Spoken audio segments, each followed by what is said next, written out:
Halo siswa SMA kelas 12.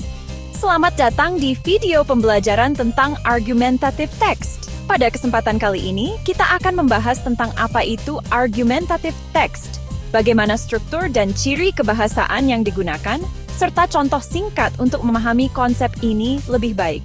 Argumentative text adalah jenis teks yang bertujuan untuk meyakinkan pembaca atau pendengar tentang suatu pendapat atau sudut pandang tertentu. Tujuannya adalah untuk membujuk orang lain agar menerima pendapat kita dengan menggunakan alasan-alasan yang logis dan fakta yang akurat. Struktur umum dari argumentative text terdiri dari 1. Introduction, perkenalan tentang topik yang akan dibahas.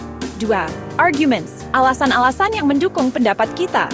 3. Counter argument and rebuttal, mengakui pendapat lawan dan membantahnya dengan alasan yang kuat. 4. Conclusion, kesimpulan yang mengulangi pendapat kita dan membujuk pembaca untuk menerima pendapat tersebut. Berikut beberapa ciri kebahasaan yang digunakan dalam argumentative text. 1. Persuasive language, bahasa yang membujuk atau meyakinkan, seperti kita harus, sangat penting untuk.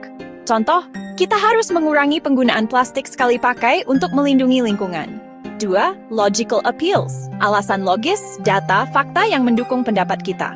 Contoh, menurut data dari Badan Pusat Statistik, penggunaan plastik sekali pakai telah meningkat sebesar 20% dalam 5 tahun terakhir. 3.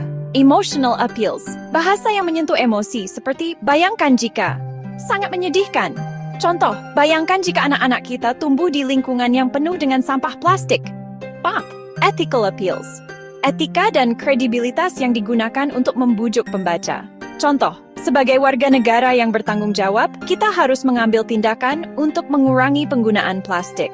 Meme tone, nada bahasa yang digunakan seperti formal, persuasif, serious. Contoh, kita harus serius dalam mengatasi masalah penggunaan plastik sekali pakai. 6. Transitional devices, kata penghubung yang digunakan untuk menghubungkan ide-ide seperti however, therefore, on the other hand. Contoh, namun ada juga pendapat yang berbeda tentang penggunaan plastik sekali pakai. Penggunaan plastik sekali pakai harus dikurangi karena dapat menyebabkan kerusakan lingkungan yang parah.